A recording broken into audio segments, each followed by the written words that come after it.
안녕하세요. 사연에 빠지다의 DJ 민영입니다. 오늘 사연자는 무례한 인간들이 하는 짓을 봐주다 결국은 폭발하고 말았다는데요. 과연 어떤 사연인지 들어보시겠습니다. 오늘도 두 가지 사연 준비되어 있는데요. 끝까지 들어주실 거죠? 그럼 바로 시작해 볼게요. 구독과 좋아요 잊지 말고 꾹꾹 눌러주세요. 안녕하세요. 저는 40대 주부입니다. 저는 남편과의 사이에서 아들 하나, 딸 하나를 낳고 화목하게 살고 있어요. 경제적으로 넉넉하다고 말할 수는 없지만 서로 아끼고 배려하며 잘 살고 있습니다. 남편과 저는 접점이라고는 없는 사이였는데요. 신기한 인연으로 만나서 결혼까지 하게 됐습니다. 저희 친정아버지께서 서울 외곽에 사시며 화원을 운영하세요. 저는 바로 위에 언니와 성인이 된 이후 서울에서 자취를 하고 있었는데 주말마다 부모님을 뵈러 화원으로 가고는 했습니다. 당시에 언니는 주말이면 매일 데이트를 하러 나가서 그날도 저 혼자 부모님을 뵈러 화원에 갔어요. 그런데 가는 날이 장날이라고 당시에 장마가 심하게 와서 화원에 물이 찼더라고요. 부모님은 제가 오는 것도 모르시고 화원 안에서 물을 퍼나르고 계셨어요. 저도 놀라서 곧장 가방을 던져놓고 화원으로 들어가 물을 퍼나르기 시작했습니다. 그날 남편을 처음 봤어요. 남편은 아버지께서 운영하시는 화원 근처에 사는 남자였는데요. 가끔 아버지 일을 도와주고 해서 가깝게 지내는 사이였나 보더라고요. 그날도 부모님 댁 화원에 물이 찼다는 소리를 듣고 놀라서 달려와서 바로 도와준 거랍니다. 처음 남편을 봤을 때는 전혀 호감이 생기지 않았어요. 뭘 하는 남자인지 작업복 차림이라 행색도 좋아 보이지 않았었고 말수도 없는 게 친절한 사람 같지는 않았거든요. 그런데 이상하게 부모님께서 그 남자 칭찬을 많이 하셨어요. 같이 화원에 물을 퍼나르나 고생했으니 아버지께서는 밥을 먹고 가라고 해서 함께 식사를 했는데요. 식사를 하는 내내 아버지가 고맙다면서 칭찬을 하시더라고요. 내가 살면서 이 친구처럼 묵묵하니 성실한 친구는 본 적이 없다니까. 이렇게 건실한 청년이 왜 아직 장가를 못 갔나 몰라. 그러게 남자답고 일도 착실하게 잘하는 게 절대 처자식 굶길 일은 없어 보이는데 내가 중매 한번 설까? 요즘 여자들은 말끔하고 좋은 직장 다니는 남자 좋다고 하지 저처럼 고졸에 매일 기름때 묻히며 사는 사람 좋다고 하겠어요. 아이고 기름때 좀 묻히면 어때? 명색이 카센터 사장님인데. 알고 보니 남자는 아버지 화원 근처에 살면서 카센터를 운영하고 있더라고요. 그렇게 듣고 보니 사람이 달라 보이기는 했습니다. 처음 만났을 때 남편 나이가 고작 30대 초반이었다는데 그 젊은 나이에 자기 사업을 한다는 게 제 눈에는 멋있게 보였어요. 그러던 중 언니가 시집을 가게 되면서 제가 언니와 같이 살던 집에서 나오게 됐습니다. 그 집이 언니가 사회생활을 시작하면서 얻은 집이라 언니 결혼 자금으로 쓸 집이었거든요. 때마침 저도 직장을 옮기게 돼서 아예 부모님 댁으로 다시 들어가 살기 시작했어요. 부모님 댁에서 살다 보니 근처 카센터 주인인 남편을 자주 보게 됐습니다. 남편은 보면 볼수록 사람이 괜찮았어요.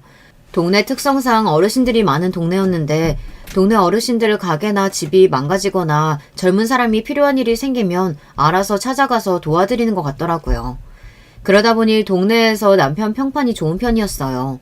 그런 모습을 계속해서 보다 보니 남편에게 자연스레 관심이 생겨 제가 먼저 고백해서 사귀게 됐습니다. 저와 남편은 연애한 지 2년 만에 결혼식을 올렸어요. 부모님께서 남편을 잘 알다 보니 저와 남편이 연애한다고 했을 때 하루라도 빨리 결혼하라고 서두르셨어요. 좋은 사람이니만큼 놓치기 전에 빨리 하라고요.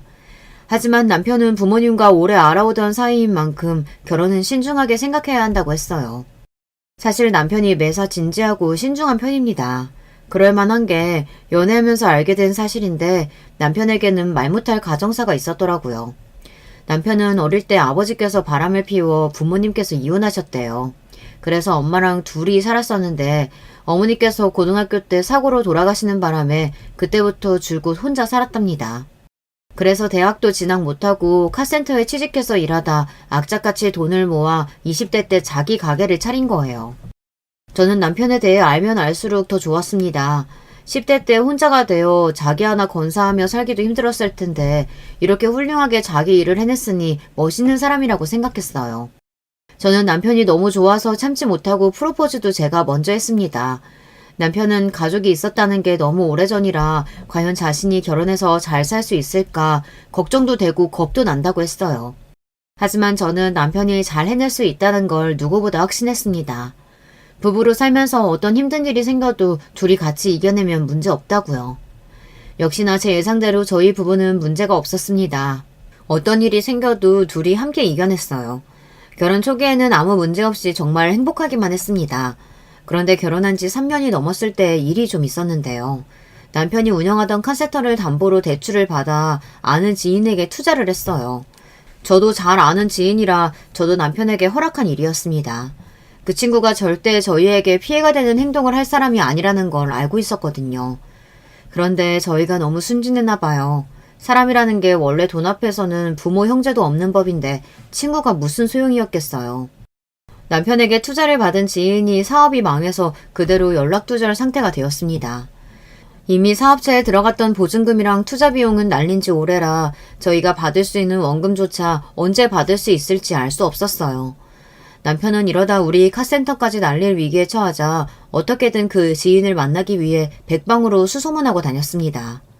아마 지금까지의 인상에서 그때가 저와 남편에게 가장 힘들었던 순간인 것 같아요. 그때 저희 큰애가 돌 간신히 넘어서 제가 업고 다닐 때였는데요. 남편이랑 둘이 아들을 얻고 그 지인을 찾기 위해 팔방으로 돌아다녔거든요. 그러던 중 그 지인의 고향집에 갔다 지인을 찾긴 찾았어요. 그런데 그 지인 꼴을 보는데 돈을 받기는 글렀구나 라는 걸 바로 알겠더라고요. 너희 사정 모르는 거 아닌데 제발 좀 기다려줘. 내가 하다하다 부모님 시골집이라도 팔아보려고 애원하러 여기까지 온 거야. 아흔이 다 된 부모에게 집이라도 팔아달라고 사정하러 왔다는 사람에게 도무지 돈 이야기를 못하겠더라고요. 아무리 그래도 연세 드신 부모님 집을 네가 팔면 어떡해. 우선 급한 불은 내가 해결해 볼 테니까 부모님께 괜한 소리 하지 말고 너 살 궁리부터 하고 있어. 남편은 그런 사람이었습니다. 지금 당장 본인이 가진 걸 다 날릴 수도 있는 상황에서 친구 걱정을 하더라고요. 고맙다. 고마워, 친구야. 내가 죽는 난이 있어도 네 돈은 꼭 갚을 거니까 제발 조금만 기다려줘. 죽기는 왜 죽어 이 자식아. 처자식 있는데 당연히 버티고 살아야지. 이깟 돈 때문에 속 버리지 말고 밥 챙겨 먹고 다녀. 남편은 친구 주머니에 불쑥 돈 봉투를 찔러주고 그대로 저와 다시 집으로 돌아왔습니다. 집으로 올라오는 내내 저는 눈물이 날 것 같아 꾹꾹 참았어요. 저보다 남편이 더 속상할 텐데 제가 울면 남편이 더 힘들어할 것 같아서요. 저희 부부는 결국 카센터를 접게 됐습니다. 남편이 관련되어 있지 않는다 해도 남편도 투자한 건 사실이다 보니 책임이 없지는 않았어요. 빚쟁이들이 남편에게까지 찾아오자 급한 대로 남편이 카센터를 정리해서 지인의 빚을 먼저 갚았습니다. 그리고 서울 외곽에 있던 집을 정리해서 남편과 저는 서울의 집을 다시 얻었어요. 남편이 새로운 일을 시작하기로 했거든요. 저희 오빠가 인테리어 회사를 운영해요. 거기서 기술을 배울 사람을 뽑는다고 해서 남편이 오빠의 소개로 일을 배우기로 했습니다. 20년 가까이 카센터 일만 하던 사람이라 갑자기 업종을 바꾼다는 게 쉬운 일은 아니었지만 남편은 뭐라도 해보겠다는 마음으로 기술을 배우고 싶다고 했어요. 어쩌면 이게 새로운 기회일지도 모른다고요. 안 그래도 카센터도 잘 안 돼서 힘들었었는데 이렇게 된 마당에 새로운 기술도 배워두면 좋지 뭐. 당시에 제가 뱃속에 둘째까지 있는 상황이라 남편도 말은 안 해도 부담이 많이 됐을 거예요. 아무리 긍정적인 사람이라도 마흔이 다 되어서 새로운 일을 다시 시작한다는 게 쉬운 일은 아닐 텐데. 남편은 저희 오빠네 집 근처로 이사까지 하면서 이육을 불태웠습니다. 당시에 저희의 상황을 안타깝게 여긴 친정아버지께서 괜히 힘들게 기술 배우지 말고 아버지 화원 일이라도 돕는 게 어떻겠느냐 하셨는데 남편은 정중하게 거절했어요. 친구한테 그런 일까지 당하고 마음도 안 좋을 텐데 괜히 몸 상해가며 하는 일까지 해서 고생하지 말고 내 밑으로 들어와서 일 배워봐. 그럼 나중에 내가 이 화원 자네한테 물려줄게. 아니에요 아버님. 화원이야 아버님 어머님 평생 일구신 일인데 제가 돕서 받을 수는 없죠. 제 미래를 위해서라도 좋은 기술 배워두고 싶어요. 너무 걱정하지 마세요. 저 잘할 수 있어요. 남편은 쉬운 길을 가는 사람은 아니에요. 지금 당장 힘들더라도 앞날을 생각하고 고민해서 한 발 한 발 나아가는 사람이었죠. 서울로 이사 오고 나서는 생활이 많이 바뀌었어요. 남편이 인테리어 공사 일을 배우기 시작하면서 어쩔 수 없이 친정언니랑 친정오빠가 사는 동네로 이사를 왔는데 생각보다 언니 오빠랑 가깝게 산다는 게 쉽지만은 않더라고요. 원래 예전부터 언니랑 오빠랑 사이가 썩 좋지는 않았어요. 저와 달리 언니 오빠는 욕심도 많은 편이라 항상 부모님께 받기만 하고 부모님을 위하는 자식은 아니었거든요. 다른 집들은 장남 장녀가 부모님도 잘 챙기고 어느 집은 가정 노릇을 하기도 한다는데 저희 형제들은 전혀 그렇지 않았습니다. 부모님을 챙기기는커녕 오히려 뺏을 거 없나 노리기만 했어요. 결혼할 때도 오빠랑 언니는 부모님께서 무리하실 정도로 호화롭게 식을 올렸어요. 처가나 시댁에 무시당하면 안 된다면서 남들 하는 건 다 하겠다고 했습니다. 그래서 부모님이 오빠랑 언니 결혼시킬 때에는 시골에 있던 땅까지 팔아서 못했어요.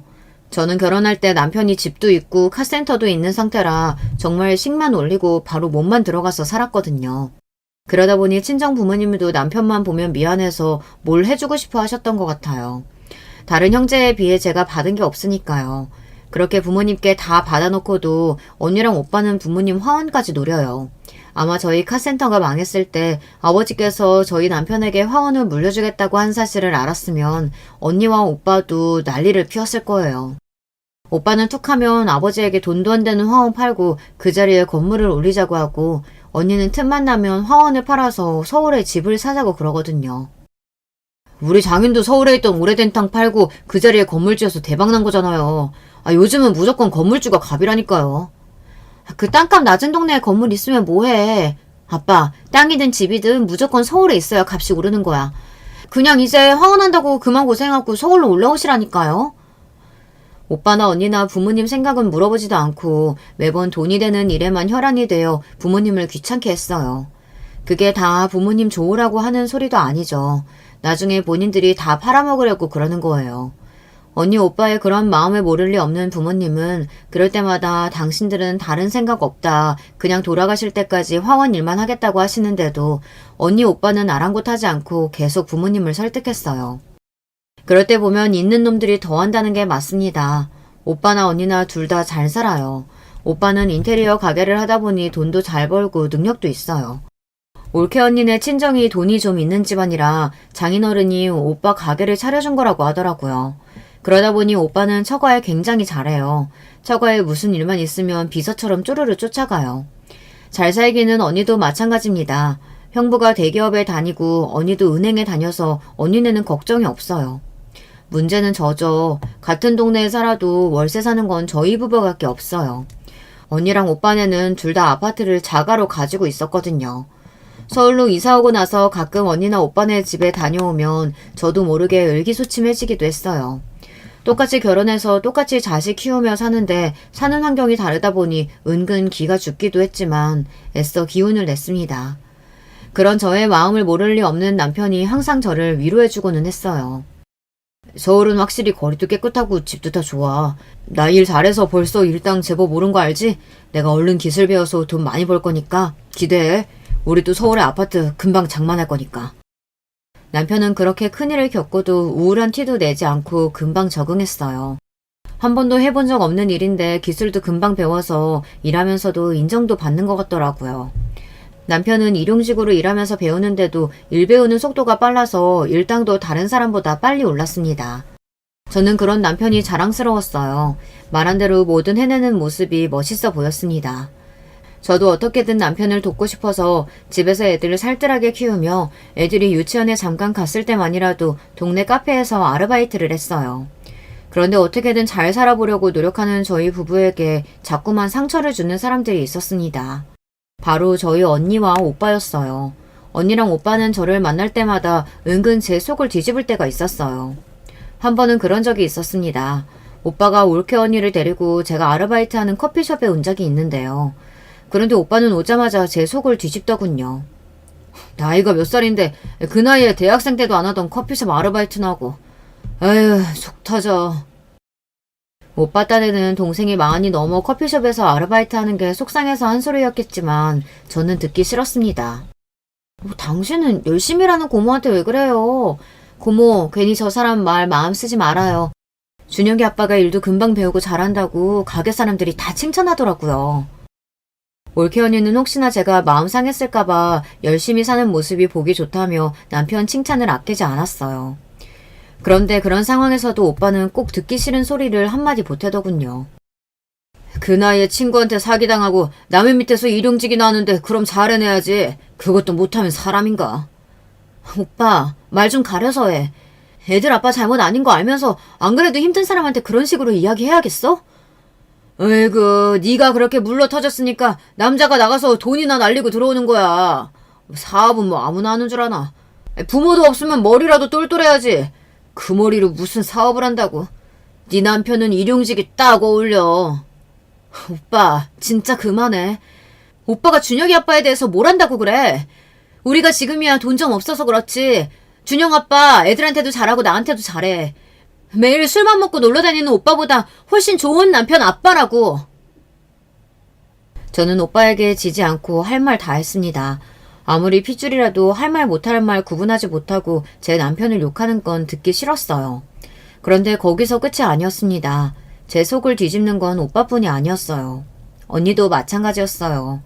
언니네 집은 걸어서 10분도 안 걸려요. 그러다 보니 애들 데리고 자주 놀러 갔는데요. 동네 놀이터보다 언니네 아파트 단지에 있는 놀이터가 더 가깝다 보니 자주 가게 됐습니다. 놀이터에 애들 데리고 놀다 보면 조카들도 학원 끝나고 왔다 갔다 하다 만나서 애들끼리 같이 어울려 놀기도 하고 간식도 사 먹고는 했어요. 저 나름대로는 이모로서 조카들을 챙긴다고 챙긴 건데 언니는 뭐가 또 마음에 안 드는지 만날 때마다 괜한 소리를 했습니다. 안 그래도 살쪄서 다이어트 시키고 있었는데 맨날 만날 때마다 떡볶이니 빵이니 이런 거 사주면 어떡해. 우리 애 살 뒤룩뒤룩 쪄서 돼지 되면 네가 책임질 거야? 큰 조카가 초등학교 3학년이었는데 최근에 살이 쪘다면서 언니가 어지간히 애한테 먹지 말라고 잔소리를 하더라고요. 저는 그런 언니가 이해가 안 돼서 아직 어린 애한테 다이어트는 무슨 다이어트냐고 했습니다. 이제 초3한테 다이어트는 무슨 다이어트야. 그리고 살이 찌기는 어디가 쪘다고 그래. 내가 보기엔 날씬하기만 한데. 어린애한테 말도 안 되는 거 가지고 괜히 스트레스 좀 주지 마. 언니가 원래 그래요. 사람이 좀 예민하고 까칠합니다. 어릴 때부터 본인도 살찌는 걸 싫어해서 매일 밥도 안 먹고 다이어트 약을 달고 살더니만 자기 자식들까지 힘들게 하더라고요. 저랑 같이 살 때도 그랬어요. 제가 저녁에 배고파서 야식이라도 시키면 아주 난리가 났었습니다. 와, 너 그 몸무게에 양심이라는 게 있는 거야? 어떻게 이 밤에 치킨을 시켜 먹을 수가 있어? 너 그러다 60kg 된다. 언니는 여자 몸무게가 50kg가 넘으면 돼지라고 했어요. 저한테도 맨날 50kg를 넘는다고 양심도 없다고 했다니까요. 평생을 그렇게 자기 기준대로 피곤하게 살더니만 결혼하고 나서도 똑같더라고요. 결혼도 하고 애도 낳았으니 전보다 좀 유연해지겠지 했는데 저희 언니는 오히려 결혼하고 더 까칠해졌어요. 심지어 까칠함을 넘어서 못되기까지 했습니다. 언니랑 저는 원래부터 성격이 안 맞아요. 어릴 때부터 성인이 돼서 같이 살 때까지 불편한 게 한두 가지가 아니었거든요. 원래도 먹는 것부터 입는 것까지 어느 하나 비슷한 점이라고는 없었어요. 어릴 땐 서로 너무 이해가 안 돼서 우리가 어떻게 한 배에서 나온 자매일까 싶을 정도로 신기할 때도 있었습니다. 제가 막내라 그렇지 만약 제가 언니고 아래 동생이 있다면 절대 언니처럼 안 할 거예요.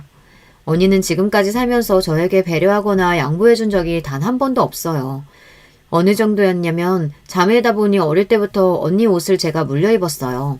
그런데 자매들끼리는 원래 동생이 언니 옷을 물려 입는 걸 대부분 기분 나빠하잖아요. 나도 사주지 왜 물려 입냐고요. 그런데 우리 집은 반대였습니다. 언니가 본인이 커서 작아진 옷조차 저에게 물려주기 싫어했어요. 내가 제일 아끼는 옷인데 왜 쟤한테 줘야 돼? 내 옷이니까 내 맘대로 하는 게 맞잖아. 쟤한테 물려주느니 차라리 그냥 버릴래. 언니랑 저는 딱 2살 차이예요. 그러다 보니 엄마가 계절이 바뀔 때마다 언니 옷을 정리해서 제 옷장에 넣어주셨습니다. 그런데 그중에 제가 하나라도 입고 나오면 언니는 자기 옷이라고 제가 입고 있는 옷을 잡아당기며 벗으라고 난리를 쳤습니다. 그럴 때면 저도 어이가 없어서 눈물이 다 울컥했습니다. 그 모습을 지켜보던 부모님도 기가 차하셨어요. 너는 도대체 누굴 닮아서 그렇게 욕심이 많니? 어차피 네가 커져서 못 입는 옷인데 동생이 입으면 좋은 거지. 아깝게 버리긴 왜 버려? 그래. 남도 아니고 형제끼리 서로 필요한 게 있으면 나눠주고 빌려주고 하는 거지. 그까지 옷 가지고 치사하게 왜 그래? 내 거잖아. 내 건데 왜 엄마 아빠 마음대로 주라 마라 그래. 난 절대 안 줄 거야. 제 옷장에서 내 옷 다시 다 꺼내줘. 지금 생각하면 3살 버릇 80까지 간다는 말이 딱 맞습니다. 어릴 때야 뭣도 모르고 철이 없어서 그러나 보다 했었는데 언니는 지금까지도 욕심도 많고 배려심도 없었어요. 그나마 언니가 나이 들고 옛날보다 나아진 걸 굳이 찾자면 이제는 저에게 다 안 주겠다고 하지는 않는다는 겁니다. 대신에 언니는 뭘 줄 때마다 사람 기분 상하게 주는 이상한 재주가 있었어요. 애들하고 언니네 아파트 단지 놀이터에서 놀고 있으면 언니는 항상 집에 올라갔다가 가라고 했습니다. 그래서 언니네 집에 올라가면 웬 쇼핑백이 잔뜩 쌓여 있었어요. 그러면서 하는 말이 저에게 그 쇼핑백을 챙겨가라고 했습니다. 어제 애들로 정리했는데 작아진 옷들이 많더라고. 그래서 너희 애들 갖다 입히라고 내가 다 정리해놨어. 우리 애들 옷 다 백화점에서 사주는 거 알지? 다 비싼 브랜드들 옷이니까 아껴서 입어. 어릴 때 한두 번은 언니가 조카들 옷을 물려주면 고맙게 받아서 오곤 했어요. 그런데 막상 언니가 물려준 걸 가지고 와서 열어보면 기분이 상할 때가 한두 번이 아니었습니다. 매일 백화점에서 산 비싼 옷이라고 하며 주길래 대단한 건 줄 알았는데 항상 다 낡고 오래된 것들만 줬습니다. 왜 있잖아요. 세탁기에 하도 돌려서 보풀까지 난 그런 옷들이요. 그런 걸 생색내면서 줬다니까요. 거기다가 조카들이 입던 팬티까지 물려줬어요. 그럴 때면 정말 기분이 상해서 가져온 쇼핑백 그대로 버려버린 적도 있었습니다. 그래서 그때 이후로 언니에게 옷 물려주지 말라고 단호하게 이야기했어요. 언니 취향이랑 제 취향이랑 안 맞아서 마음에 안 든다고 했습니다. 그런데도 언니는 자꾸만 조카들 옷을 정리할 때마다 줬어요. 그날도 또 쇼핑백 안에 옷이 잔뜩 있길래 안 가져간다고 이야기했습니다. 언니, 아무리 백화점에서 산 비싼 옷이라도 어떻게 여자애들이 입던 옷을 우리 아들한테 입혀. 더군다나 언니네는 딸만 둘이에요. 저는 아들만 둘이고요. 성별도 다른데 굳이 여자애들이 입던 옷을 물려주니 저도 기가 막혔습니다. 그날은 저도 일부러 기분이 상했다는 티를 냈어요. 하루 이틀도 아니고 매번 싫다는데도 가져가라고 주는 게 너무 기분 나빠서요. 야, 유치원 애들이 여자애 옷이면 어떻고 남자애 옷이면 어때? 대충 색깔 맞춰서 입으면 되지. 옛날에는 주기만 하면 신나서 가져가더니만 이제 와서 왜 괜히 자존심 풀려? 왜? 갑자기 없이 살다 보니까 이런 거 받는 게 더 자존심 상하니? 언니라는 인간이 동생한테 어떻게 저런 소리를 할 수 있는지 모르겠어요. 거기서 끝이 아니었습니다. 언니는 제가 안 가져가겠다고 한 번 더 이야기하자 바닥에 있던 쇼핑백을 발로 툭 찼어요. 그러더니 하는 말이 가관이었습니다.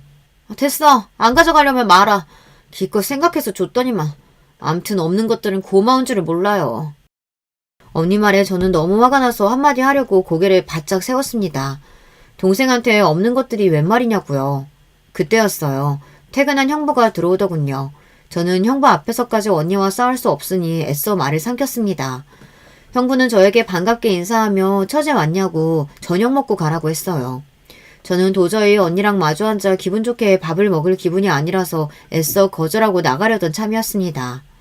그런데 제 속도 모르고 형부가 또 저를 잡으며 괜한 오지랖을 부리는데 그것 또한 기분이 나쁘더군요.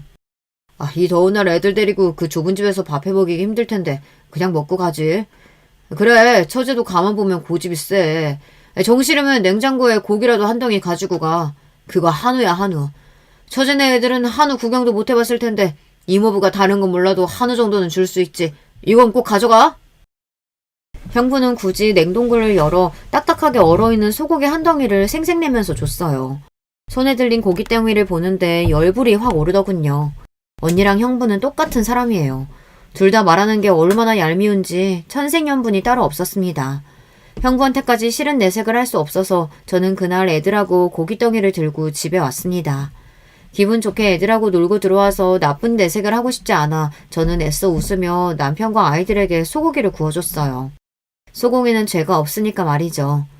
결혼하고 서울에 와서 애들 키우는 동안 내내 이런 식이었습니다. 언니와 오빠에게 서운한 일이 한 트럭이었어요. 그때그때 일일이 제가 기분 나쁘다고 표현하고 이야기를 하는데도 오빠와 언니는 제 말을 들어주지 않았습니다. 오히려 제가 자격지심을 부리는 거라고 여겼어요. 그런데 어느 날이었습니다. 남편이 며칠 동안 일이 많아서 무리를 했더니 몸이 좀 안 좋았어요. 그럴 줄 알았습니다. 오빠가 일만 생기면 남편한테 일을 다 몰아줘서 쉬는 날도 없이 거의 일을 했어요. 아무리 체력이 좋은 사람이어도 병이 안 나려야 안 날 수가 없었습니다. 그날은 남편이 자는 내내 끙끙 앓는 소리를 내길래 제가 안쓰러워서 오빠에게 하루만 쉬어야 할 것 같다고 연락을 했어요. 그런데 제 말에 오빠가 대뜸 하는 소리가 기가 막혔습니다.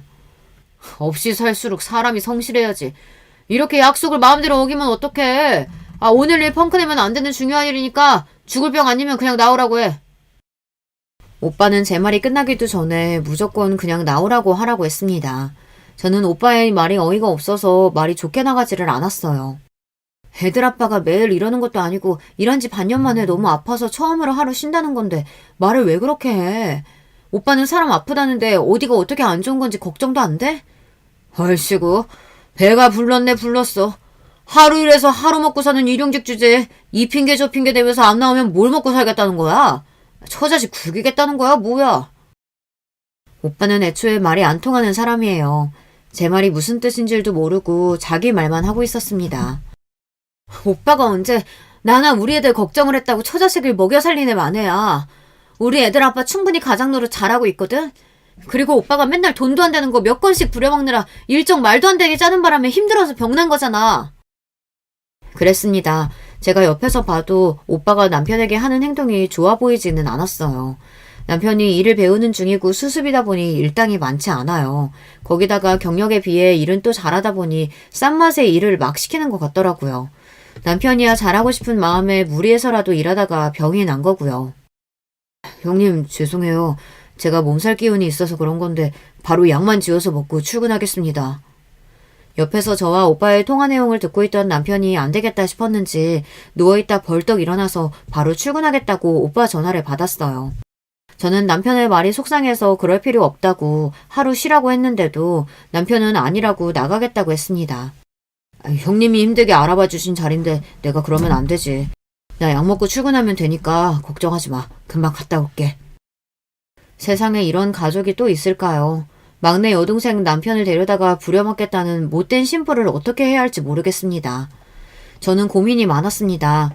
남편이야 뭐든 괜찮다고 일을 빨리 배워서 하루라도 빨리 자기 가게를 차리고 싶다고 하는데 저는 오빠 밑에서 남편이 일하는 게 마음에 안 들었어요. 남편이 하고 싶어서 하는 일이기는 했지만 저는 남편이 일하러 나갈 때마다 걱정됐어요. 제 앞에서도 항상 버젓이 남편을 무시하고 막대하는데 제가 없는 자리에서는 오빠가 남편을 어떻게 대할지 안 봐도 알 것 같았거든요. 아니나 다를까 일이 좀 있었어요. 하루는 남편이 일을 나갔는데 집주인이 진상이었나 봐요. 남편이 해야 하는 일도 아닌데 집주인이 전구를 갈아달라, 화장실 세면대 막힌 것 좀 뚫어달라, 귀찮게 했나 봐요. 다른 사람들 같으면 절대 안 해줄 일들이었지만 남편은 워낙에 연세 드신 분들이 하는 부탁을 거절 못하는 성격이다 보니 다 들어줬대요. 그래서 일이 생각보다 늦어진 거죠. 사무실에서 기다리던 오빠가 생각보다 늦어지는 남편이 답답했는지 직접 현장까지 쫓아갔답니다. 안 그래도 집주인이 진상인데 혹시나 남편이 일을 제대로 못하고 실수라도 한 건 아닌가 걱정됐던 거죠. 끝나도 벌써 끝나야 하는 시간인데 아직도 그러고 있으면 어떡해? 아이고 사장님 죄송합니다. 저희 직원이 워낙 성격이 느긋느긋하고 답답한 친구라 영 속도를 못 내네요. 괜찮으시면 조금 늦게까지 시공해도 될까요? 오빠는 제대로 상황도 들어보지 않고 혼자 북치고 장구치고 다 했나 봐요. 그때였어요. 까다롭기로 유명한 집주인이 그런 거 아니라고 손사래를 쳤습니다. 아이고 아니야. 이 친구 일도 너무 잘하고 성격도 서글서글 좋은 게 나는 너무 마음에 드는데 앞으로 내 건물 일 있으면 무조건 이 친구로 보내줘. 그래요? 알겠습니다. 그렇게 할게요. 그 집주인이 그 동네에만 빌라를 8채나 갖고 있는 부자래요. 더군다나 그 동네에서 그 집주인 비위 맞추는 사람이 없을 정도로 까칠하다고 유명한 사람이었는데 그 비율을 저희 남편이 다 맞춘 거죠. 그날 이후 남편은 일로서도 인정받아 전보다 일이 훨씬 더 많아졌습니다. 전에는 오빠가 일을 시켜줘서 할 수 있었는데 언제부터는 남편 앞으로 일이 소개를 통해 많이 들어와 굳이 오빠가 소개해주는 일이 아니더라도 개인적으로 알아서 일할 수 있었어요. 그러다 보니 자연스레 슬슬 남편도 따로 인테리어 가게를 내도 되겠다 싶은 생각이 들었습니다. 그러던 어느 날이었어요. 친정아버지 생신이라 오랜만에 온 식구가 친정에 다 모였습니다. 원래 부모님 생신 때는 식당을 예약해서 밖에서 외식하고는 했는데 그날은 아버님께서 몸이 좋지 않으셔서 집에서 가족끼리 다 같이 모여 간단하게 식사를 하기로 했습니다. 친정아버지께서 여든이 넘어가기 시작하시면서 건강이 급속도로 안 좋아지셨어요. 원래도 유전적으로 혈압도 높으시고 당뇨도 있으신데 몇 달 전에 갑자기 심근경색 증상이 있어 일하시다가 쓰러져 응급실에 실려간 적이 있었거든요. 천만다행으로 혈관에 관을 삽입하는 시술 정도로 치료를 하고 일주일 만에 퇴원하셨습니다. 그 이후로 무리하지 않고 쉬고 계셔서 특별히 더 나빠지지는 않았지만 그래도 살도 많이 빠지시고 예전보다 기운도 없으세요. 그런 아버지를 볼 때마다 저는 마음이 좋지 않았습니다. 제가 막내라 그런지 어릴 때부터 저에게 아버지는 항상 든든한 존재였어요. 그런 아버지가 체격도 작아지시고 기운도 쭉 빠진 것처럼 힘이 없으니 걱정이 되더군요. 그래서 이번 생신만큼은 더 즐겁고 기쁘게 해드리고 싶었어요. 저는 일찍 친정에 와서 어머니와 아버지께서 좋아하는 음식을 만들었어요. 나가서 먹는 것도 좋지만 정성을 들여 직접 해드리는 것만큼 건강하고 좋은 음식은 또 없으니까요. 그런데 기껏 어머니랑 몇 시간 동안 고생해서 상다리가 휘어지게 차렸더니만 언니라는 년이 오자마자 헛소리를 했습니다. 그냥 나가서 사 먹자니까 왜 굳이 힘들게 고생을 사서 하고 그래. 막내, 너는 누가 너더러 밥값 내려가는 것도 아닌데 왜 엄마까지 하루 종일 서서 음식을 하게 하니? 언니는 엄마 걱정하는 척을 하며 사람을 또 개무시했습니다. 저는 하루 이틀 일도 아니니 웬만하면 좋게 넘어가려고 했어요. 아버지 생신인데 괜히 집안에 큰소리 나게 하고 싶지 않아서요. 아유, 아버지 좋아하는 반찬이야 엄마가 제일 잘하는데 그럼 내가 해야지 누가 해? 엄마는 이런 건 일도 아니야. 왜 괜히 일찍 와서 고생하는 동생한테 잔소리라고 그래? 말은 안 해도 제 표정이 한순간에 싹 굳어버리자 어머니도 신경이 쓰였는지 언니에게 그만하라며 솔짓을 하셨습니다. 저는 괜히 어머니까지 자식들 눈치를 보게 한 것 같아 애써 표정을 가다듬고 미소를 지었습니다. 그깟 밥값 얼마나 한다고 누가 내든 무슨 상관이야. 돈이 문제가 아니라 매일 나가서 사 먹는데 한 번 정도는 집에서 식구들끼리 시끌벅적하게 맛있는 거 만들어 먹으면 재밌잖아. 애들한테도 추억이고. 언니도 그러고 멍하니 서 있지 말고 빨리 와서 전이나 부쳐. 아버지 좋아하시는 새우 내가 다 까놨어. 이러니 저러니 해도 한 핏줄이고 가족이잖아요. 언니가 아무리 얄밉고 싫어도 다 똑같은 자식들 키우면서 늙어가는 처지인데 제가 좋은 마음으로 대하다 보면 언니도 저를 동생으로서 아낄 때가 분명히 올 거라고 기대했습니다. 그런데 사람은 그렇게 쉽게 변하는 게 아니더군요. 언니든 오빠든 형부든 저와는 잘 지내려야 잘 지낼 수 없는 사람들이었습니다. 식사를 마치고 조카들이 사온 케이크를 꺼내 노래도 부르고 아버지께서 초를 끄셨습니다. 그때까지만 해도 완벽한 생일 파티였어요. 오빠는 아버지 생신 선물로 미리 안마 의자를 배달시켰더라고요. 언니와 형부는 한눈에 보기에도 두둑해 보이는 봉투를 아버지에게 건넸습니다. 저도 저희가 할 수 있는 한 최대의 정성을 담아 용돈을 건네드렸어요. 저희 아들들이 손으로 직접 만든 편지까지 같이 말이죠. 아이고, 내가 다른 건 몰라도 자식 농사 하나는 잘 지어서 다 늙어서도 이렇게 호강을 하네. 무슨 복인지 모르겠다. 아버지께서 연세가 들기는 하셨는지 손주들이 생일 축하 노래를 불러드리니 눈에 눈물이 가득 고여 금방이라도 울컥하실 것 같더라고요. 그런데 그때였습니다. 좋은 분위기를 삽시간에 식어버리게 만드는 사람이 있었어요. 시작은 형부였습니다. 아버님, 이제 연세도 있으시고 건강도 좋지 않으신데 앞으로는 자식들이 드리는 생활비로 편하게 쉬시며 노후 즐기세요. 형부가 좋은 마음으로 이야기를 꺼낸 건 알겠어요. 그런데 어쩐지 이야기가 또 이상한 방향으로 흘러갔습니다. 다음 차례는 언니였어요. 형부 말이 끝나자마자 기다렸다는 듯 바로 하원 이야기를 꺼내더군요. 그래요, 아버지. 자식이 셋이나 있는데 설마 아버지 어머니 노후에 고생하게 두겠어요? 그러니까 이 김에 내 말대로 이 집이랑 하원 싹 다 팔고 서울에 집 사자니까요. 이서방네 회사 사람들한테 들은 정보인데 무조건 2배는 오를 자리 우리가 다 알아봤어요.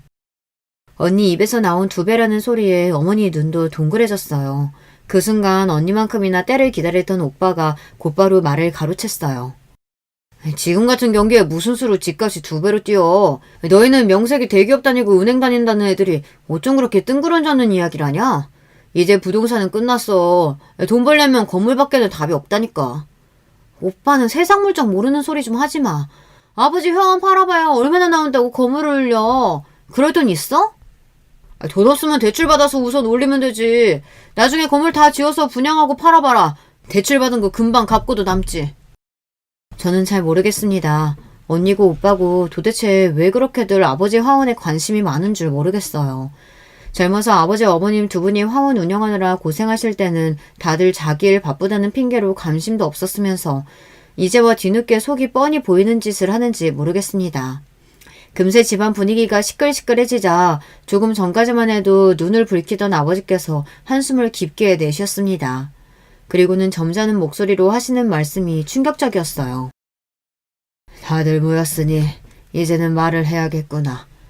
지금부터 내가 하는 얘기 잘 들어라. 그네고 작은 딸이고 내 화원 가지고 건물 만드니 집사니 앞으로는 그런 소리 일절 하지들 마. 내 화원은 막내한테 줄 거야.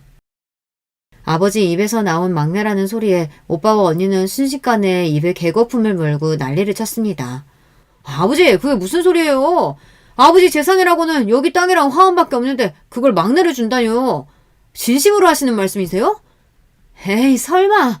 자식이 버젓이 셋이나 있는데 화원을 왜 막내를 줘요? 아버지 농담하시는 거죠?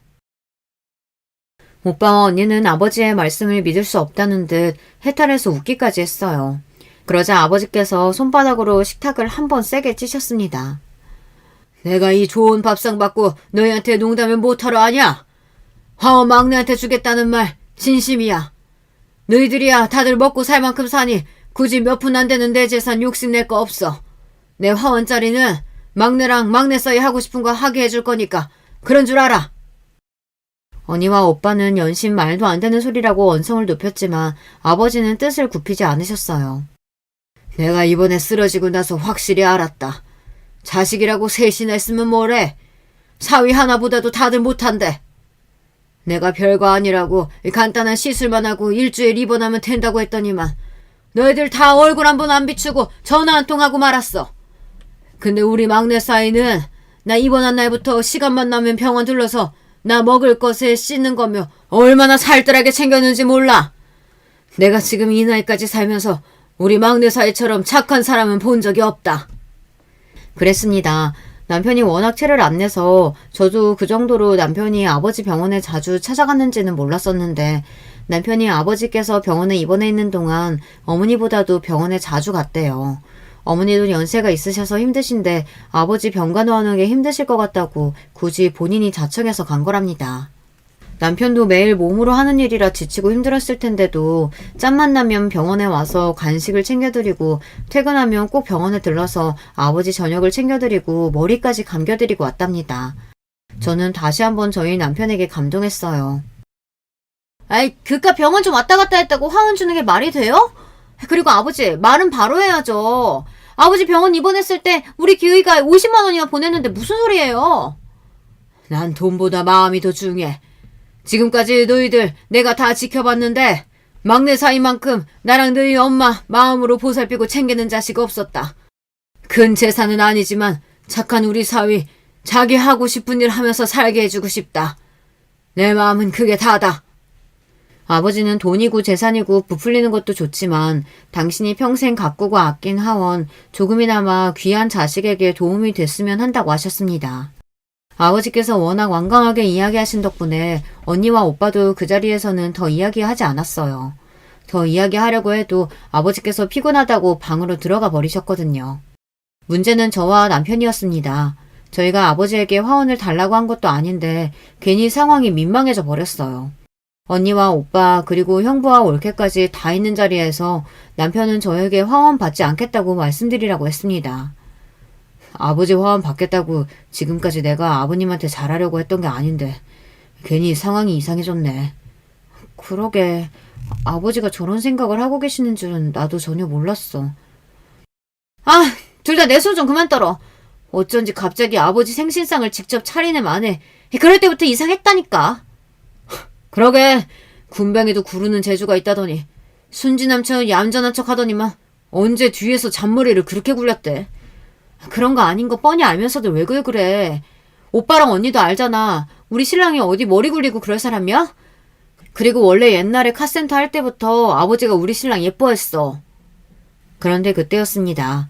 옆에 있던 형부가 똥 씹은 표정을 하더니만 들릴 듯 말 듯한 목소리로 생각지도 못한 말을 중얼거렸어요. 카센터는 도대체 언제적 카센터야? 결국은 남자 새끼가 노가다 나가는 주제에. 에휴, 한심해서 원.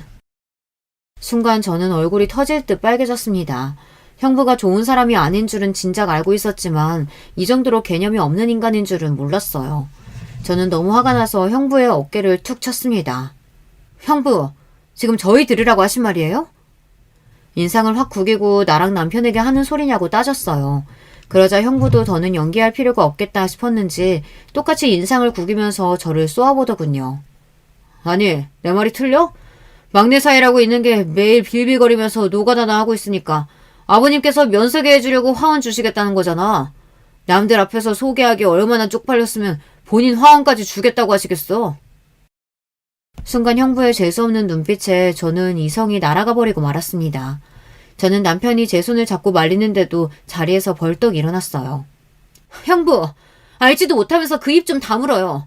한 번만 더 내 남편 건드리는 소리 했다가는 형부 내 손에 죽을 줄 알아요. 그때까지 가슴속에 담아놓고 참고 참았던 울분이 터지고 말았습니다. 자기들이 능력 좀 있고 잘 산다고 저나 남편 앞에서 그렇게들 잘난 척하고 무시를 하더니만 결국은 사람 이성이 날아가 버릴 정도로 선을 넘고 마네요. 저는 금방이라도 형부에게 달려들어 주먹을 날릴 것처럼 주먹을 꽉 쥔 채 형부에게 울분을 담아 소리를 질렀습니다. 그 순간 저는 분명히 봤어요. 형부도 쫄아서 눈동자가 흔들리는 모습을요. 여보, 괜찮아? 진정해. 우리도 여기서 화내고 소리 지르면 저 사람들하고 똑같은 사람 되는 거야. 우리가 참자, 어? 남편은 그 순간에도 이성적이었습니다. 제 손을 꼬박 잡고는 저를 다독였어요. 저는 주먹을 쥔 손을 애써 더 꽉 쥐며 방으로 들어가 아버지를 불렀습니다. 내가 이 쓰레기 같은 인간들에게 복수하는 방법은 딱 하나밖에 없었어요. 이 인간들보다 잘 사는 거였습니다. 아버지, 우리 아버지 말씀대로 화원할게요. 화원 그대로 유지하면서 한쪽에 이 사람 인테리어 회사 차릴 수 있게 도와주세요. 저는 아버지에게 선전포고를 했습니다.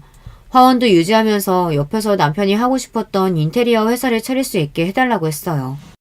그래, 잘 생각했다. 준비되는 대로 바로 시작해. 아버지가 도와줄 거 있으면 다 말하고.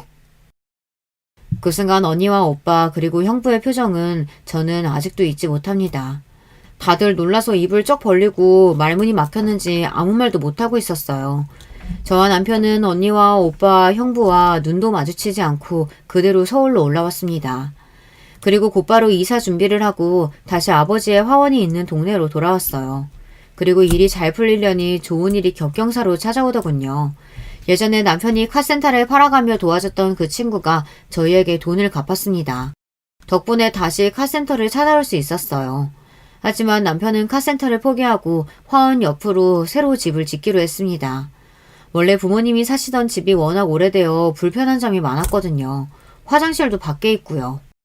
사실 매번 처가 올 때마다 좋은 집 지어드리고 싶다는 생각을 했었는데 이렇게 기회가 생겨서 얼마나 다행인지 몰라. 저는 도대체 무슨 복으로 이렇게 좋은 남자를 만났을까요? 남편은 카센터를 찾아올 수 있는 돈을 가지고 친정 부모님과 같이 살 집을 지었어요. 그리고 현재 아버지께서 하시던 화원을 어머니와 제가 같이 운영하며 그 옆에서 남편은 인테리어 회사를 시작했어요. 집도 회사도 이제 막 새로 짓고 시작해서 아직 정리되지 않은 것들이 많았지만 저는 너무 행복합니다. 이곳에 제가 사랑하는 모든 것들이 다 있거든요. 부모님과 남편 그리고 아들들까지 6식구가 하루 종일 붙어서 살다 보니 아버지 건강도 많이 좋아지시고 너무 화목해요. 언니와 오빠, 형부가 전혀 끼어들 틈이 없을 정도로요. 오히려 명절이나 집안 행사 때 오면 남편이 지은 집을 보고 부러워합니다. 튼튼하게 너무 잘 지었다고요. 와, 실력이 점점 더 일취월장하네. 이러다 나보다 더 잘 나가는 거 아니야? 이미 이 동네에서는 우리 막내 사이가 너보다 잘 나가. 세상에 이런 사위가 어딨냐? 다 부러워한다니까. 남편이 능력이 있기는 한지 저희가 지은 집을 보고 마음에 든다며 인테리어를 의뢰하는 사람들이 많아졌어요. 그러다 보니 동네에서 화원집 막내 사위라고 하면 모르는 사람이 없었습니다. 아버지께서 가족들만 모이면 그 자리에서 남편 자랑을 끝도 없이 늘어놓으셨는데 그럴 때마다 형부는 찍소리도 못하고 입술만 삐죽거리고 있습니다. 그 모습만 보면 얼마나 속이 시원한지 모르겠어요. 형부 나이도 벌써 40대 후반이네요. 대기업에서 그 정도 나이면 이제 슬슬 퇴직도 생각해야 할 나이 아니에요? 형부, 퇴직하면 애들 교육비에 뭐에 감당하기 힘드실 텐데. 전 급하시면 우리 그이한테 이야기하세요. 기술 가르쳐 드릴게요. 저는 형부를 볼 때마다 생각 있으면 기술 가르쳐 줄 테니 언제든 가게로 오라고 했습니다. 그럴 때마다 언니랑 형부는 애써 썩은 표정으로 웃어요. 본인들도 민망하겠죠. 지금까지 우리 앞에서 항상 자기들이 제일 잘난 줄 알고 잘난 척을 했었는데 일용직을 전전하던 우리 남편이 이제는 본인들보다 훨씬 더 돈도 잘 벌고 이 집안에서 인정받고 있으니 말이죠. 저는 요즘 어느 때보다 행복한 시간을 가지고 있습니다. 너무 좋아서 남편에게 농담으로 셋째나 가질까라고 이야기할 정도예요. 지금까지 저의 인생 이야기 들어주셔서 감사합니다. 여러분들께서도 자신을 무시했던 인간들에게 당당하게 성공한 모습을 보여줬던 사연이 있으시다면 댓글로 남겨주세요. 하나하나 읽어보고 저도 더 힘을 내서 열심히 살도록 하겠습니다. 여러분의 가정에도 항상 화목한 일만 가득하시길 바랄게요. 여러분, 두 번째 사연 시작하기 전에 좋아요, 구독 꼭 눌러주실 거죠? 그럼 두 번째 사연 바로 시작합니다. 안녕하세요. 저는 30대 후반 주부입니다. 결혼 후 몇 년 되지 않아 너무 많은 일을 겪고 이제 좀 한숨 돌리며 사연을 보내봐요. 결혼 전 저는 본가에서 회사가 많이 멀어 회사 근처에서 자취하고 있었습니다. 그때 저는 남편과 사귀고 있었는데요. 가끔 제 집에서 오붓하게 데이트를 할 때마다 저는 남편에게 식사를 차려주거나 근사한 요리를 만들어줬습니다. 어릴 때부터 요리가 취미였던 터라 음식 맛에는 자신이 있었어요. 하지만 그때마다 남편은 꼭 이런 말을 했습니다. 자기야, 자기 음식은 맛있긴 한데 뭔가 아쉽다. 있잖아, 나중에 우리 엄마한테 요리 한번 배워보지 않을래? 조금만 배우면 딱 좋을 것 같은데. 저는 그 말을 들을 때마다 도대체 시어머니께서 얼마나 요리를 잘하시면 남편이 저렇게 말할까 굉장히 궁금했습니다. 그리고 결혼 허락을 받으러 갔을 때 처음으로 시어머니께서 만드신 음식을 먹어봤는데요. 솔직히 기대했던 것과는 다르게 제 입맛엔 잘 맞지 않았어요. 전체적으로 음식이 짜고 맵고 너무 자극적이었습니다. 저는 간이 적당하고 자극적인 음식은 좀 피하는 쪽이었거든요. 남편은 이렇게 짜고 자극적인 음식만 먹고 자랐으니 당연히 제가 만든 음식은 뭔가 아쉬웠겠죠. 그래도 어른 앞에서 깨작깨작 먹을 수는 없어서 맛있다고 말씀드리며 열심히 먹었습니다. 시어머니께서는 남편에게 제가 가끔 식사를 차려줬던 이야기를 들으셨던 건지 결혼 허락 받으러 간 자리에서 대놓고 말씀하셨죠. 네가 준석이 밥 차려줬단 얘기 들었다. 사실 난 회사원보단 좀 더 번듯한 직업 가진 아이를 며느리로 드리고 싶었는데 그래도 내 아들 밥은 안 굶길 것 같아서 결혼 허락하는 거야. 알겠니? 시어머니 말씀에 저는 기분이 좋지 않았지만 그래도 결혼 허락해 주셔서 감사하다고 말하고 예쁘게 웃으려고 노력했습니다.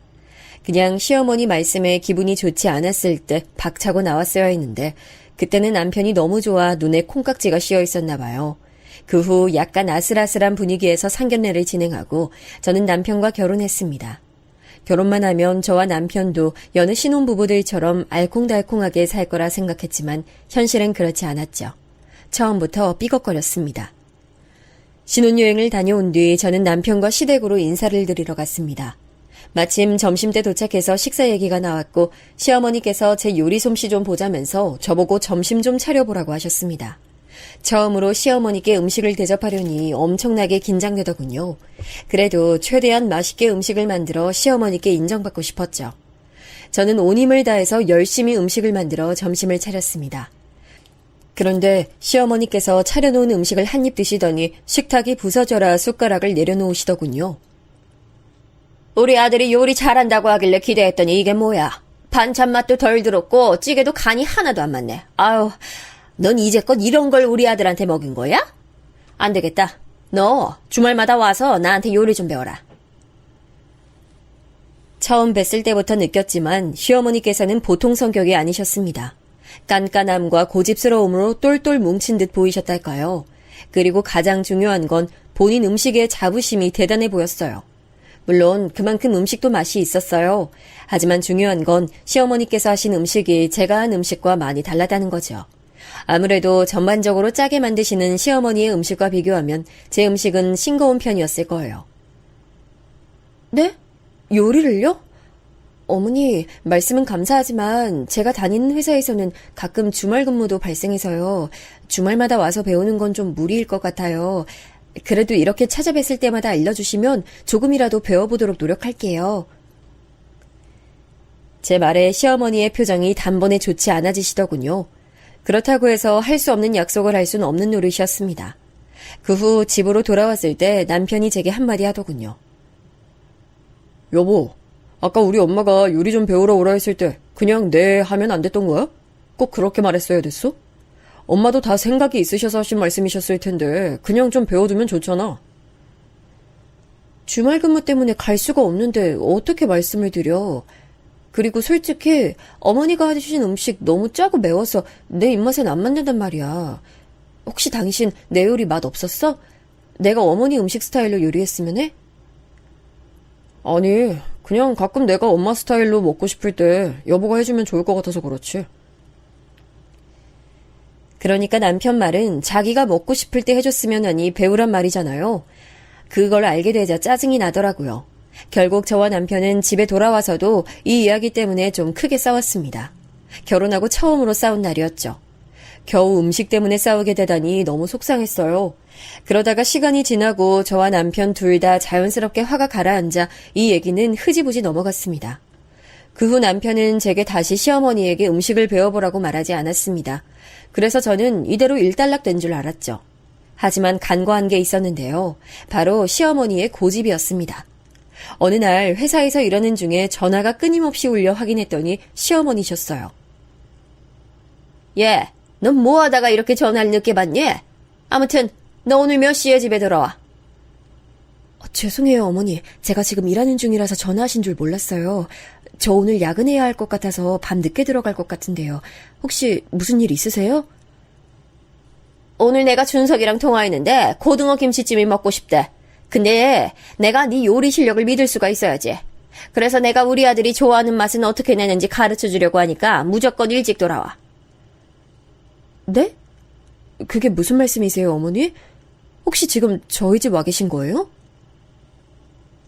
알고 보니 시어머니께서 제가 주말마다 음식을 배우러 오지 않자 아예 직접 신혼집에 찾아와 가르치려고 하셨던 거더라고요.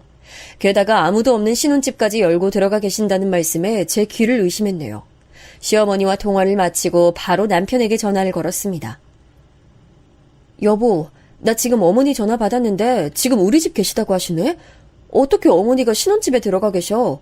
혹시 우리 집 비밀번호 알려드렸어? 반찬만 놓고 가신다고 해서 내가 알려드렸는데 왜? 무슨 일이라도 있어? 아니, 당신이 오늘 어머니랑 통화하면서 고등어 김치찜 먹고 싶다고 했다면서 그래서 오늘 그거 나한테 가르쳐 주신다고 일찍 집에 들어오라고 하셨어. 내 요리 실력을 못 믿으시겠대.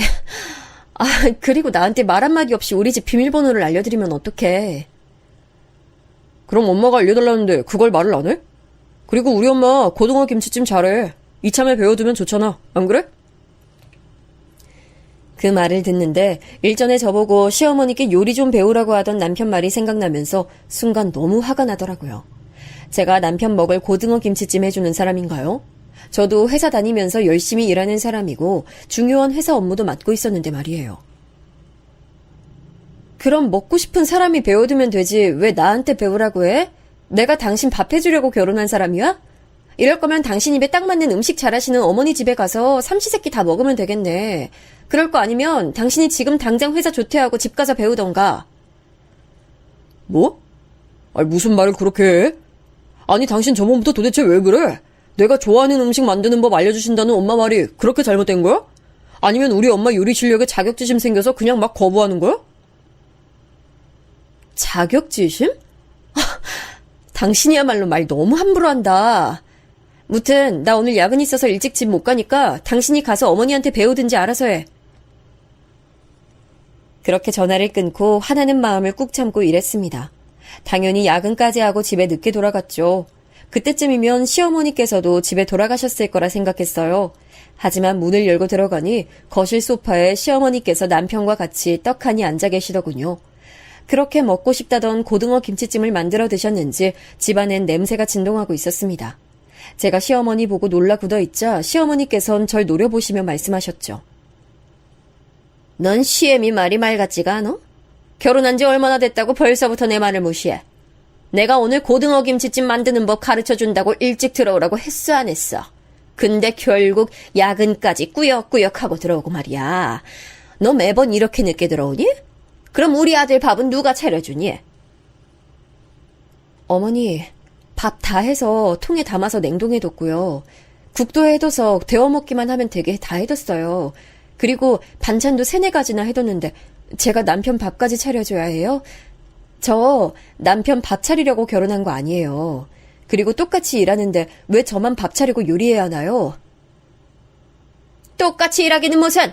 네가 벌면 얼마나 번다고! 겨우 작은 중소기업 다니면서 어떻게 네가 우리 아들이랑 똑같이 일하는 거야?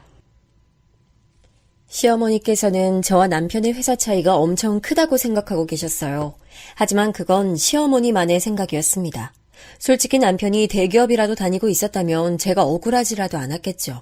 하지만 저와 남편은 비슷한 수준의 회사에 다니고 있었습니다.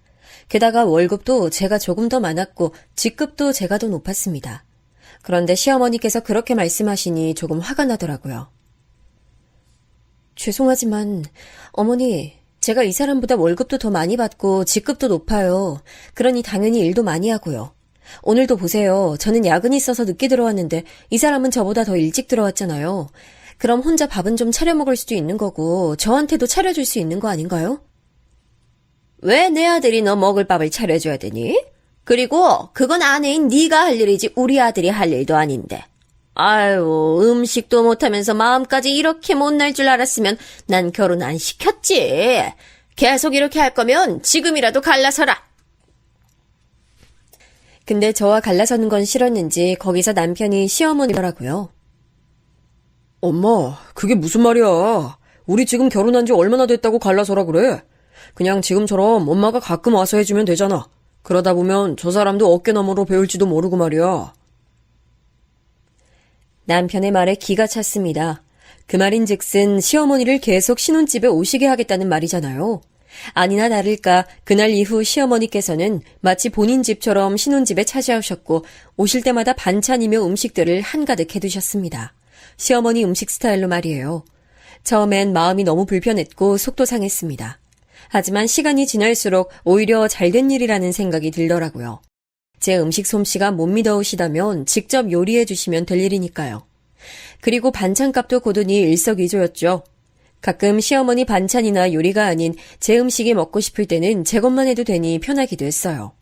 그런데 이쯤 되니 남편은 제가 시어머니 음식은 공짜로 먹고 제 것만 만들어 먹는 게 보기 싫었나 봐요. 하루는 저보고 너무하다고 하는 거예요. 당신은 참 염치도 없다. 우리 엄마가 매번 힘들게 반찬해 주시는데 반찬값 한번 보탤 생각은 안 하고 먹기만 하고 아니 정말 너무한 거 아니야? 이제부터라도 좀 일찍 와서 어머니 좀 돕고 그러지.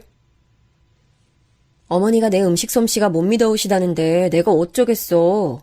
그리고 그렇게 어머니가 힘들어 보이면 당신이 도와드리면 되지. 왜 나한테 일찍 와서 도우라 해?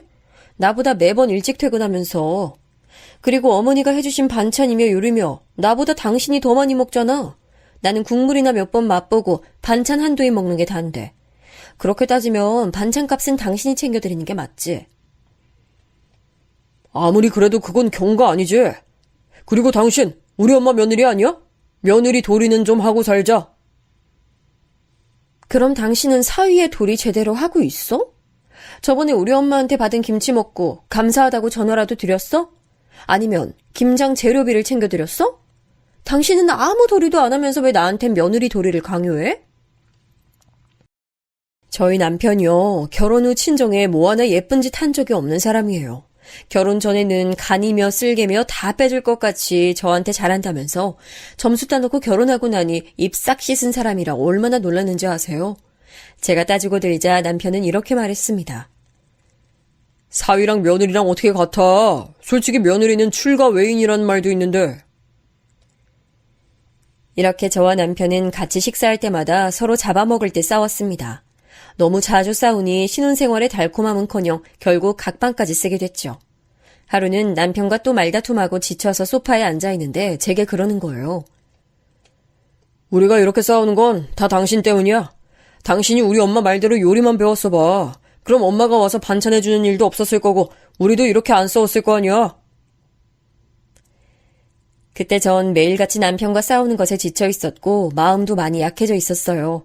그래서였는지 남편 말대로 모든 게 다 제 잘못인 것 같았습니다. 그냥 시어머니께서 알려주시는 대로 배우기만 하면 되는 건데 그거 하나를 안 해서 제가 남편과의 사이를 망치고 있는 것 같았어요. 그래서 저는 한 발자국 물러나서 시어머니께 요리를 배우기로 했습니다. 그럼 모든 게 다 해결될 것 같았죠. 그 결심이 제 인생을 어떻게 바꿔놓을지는 꿈에도 모른 채 말이에요. 시어머니는 제가 요리를 배우겠다고 말씀드렸을 때 별로 반기지 않으셨어요. 이제 와서 배운다는 말이 자신을 놀리는 것 같다고 하셨죠. 회사 일 때문에 못 배우겠다고 할 땐 언제고 이제 와서 배우겠다고 하는 거야? 제가 생각이 짧았어요. 어머니, 지금이라도 가르쳐 주시면 주말마다 와서 열심히 배워볼게요. 제 말에 시어머니께서 마음이 좀 풀리셨는지 바로 다음 주말부터 배우러 오라고 하시더군요. 그렇게 저는 주말마다 시댁으로 가서 시어머니께 음식을 배웠습니다. 제가 음식을 배우니 남편도 좋아했고 싸우지 않으니 사이도 조금씩 다시 좋아지기 시작했죠. 저도 제 결정이 맞았다는 생각이 들어 마음이 편해졌습니다.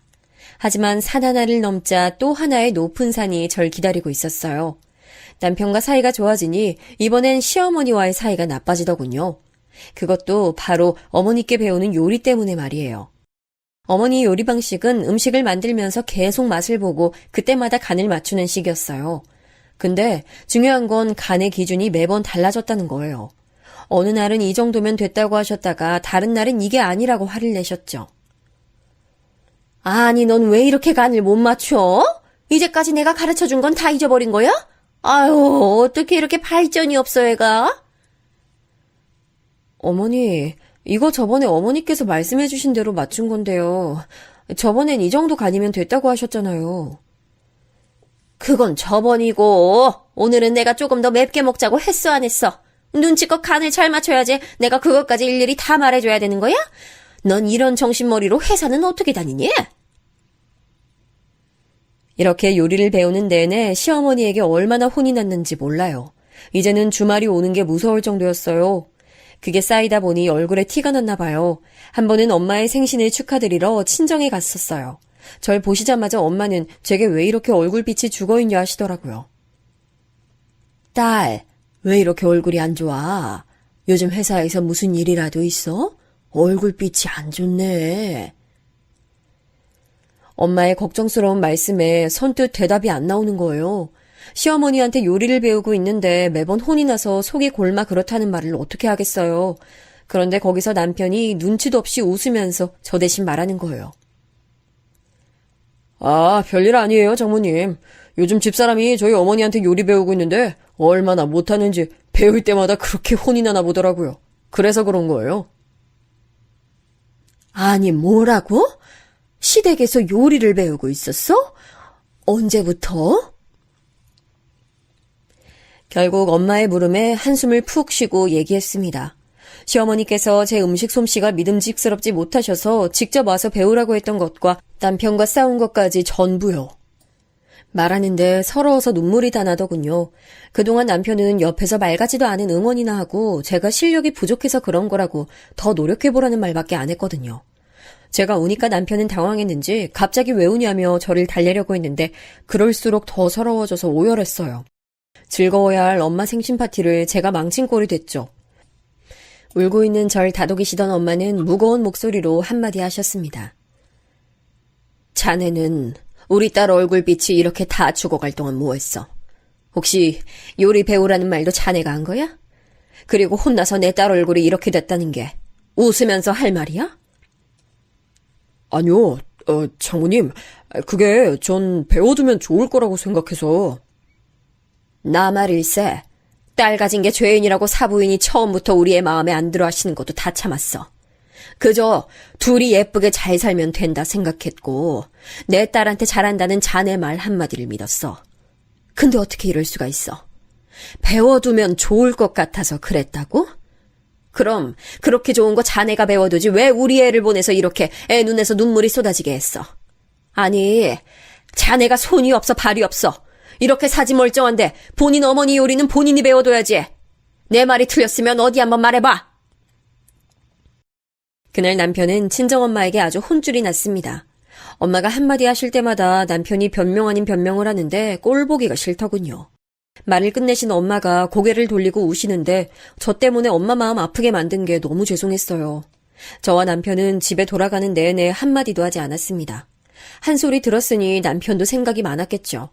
그리고 바로 다음 날이 주말이라 다시 시어머니께 요리를 배우러 가야 했는데 정말 가고 싶지 않았습니다. 저는 저 자신을 깎아먹고 엄마 눈에서 눈물 나게 하면서 살고 싶지 않았어요.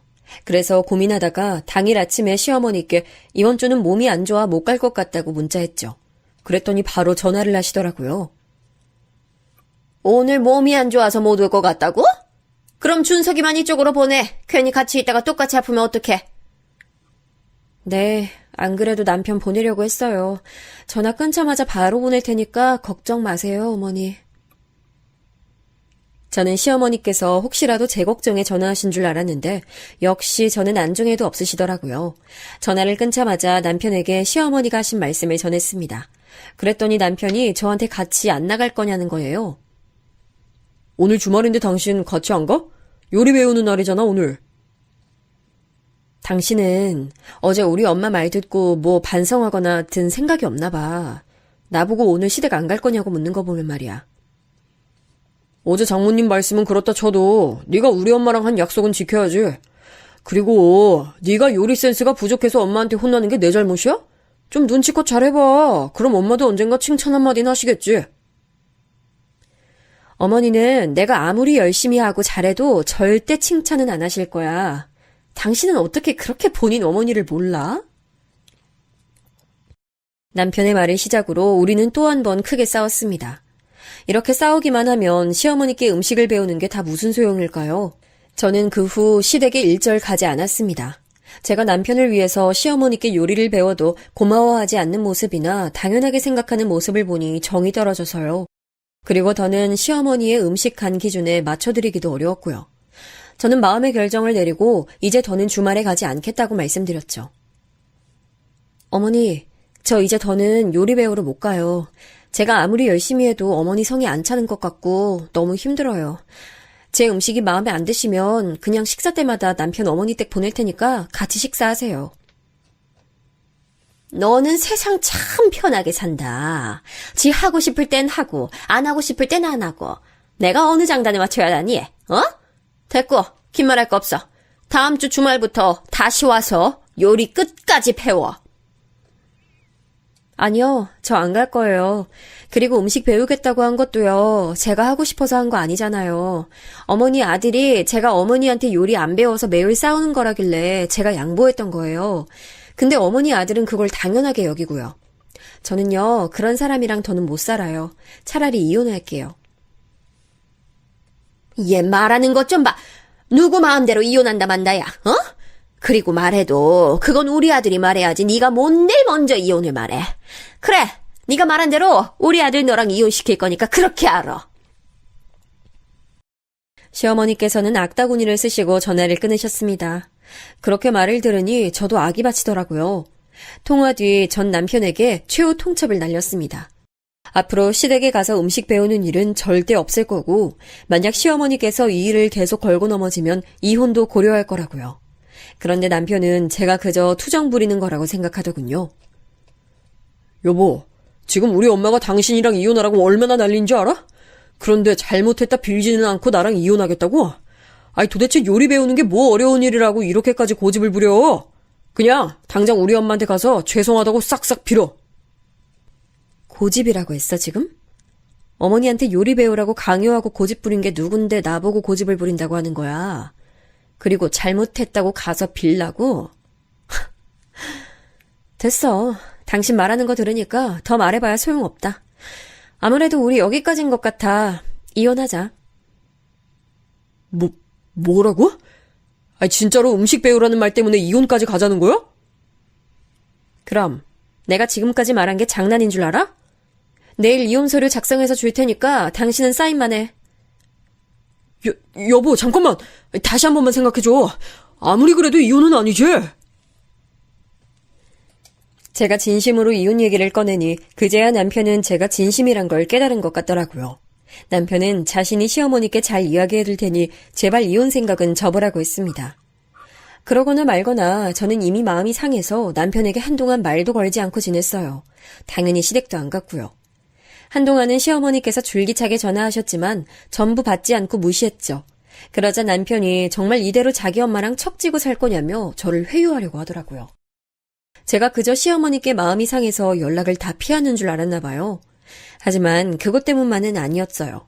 그때 저는 시어머니께 전화 온 걸 보기만 해도 심장이 뛰고 식은땀이 줄줄 흘렀습니다. 마음이 상해 받지 않는 게 아니라 이대로 가다간 제가 정말 미칠 것 같아 일부러 받지 않았죠. 저는 저를 회유하려고 하는 남편에게 더더욱 강경하게 나갔습니다. 나 당신 어머니랑 척지고 살아도 아무런 문제 없어.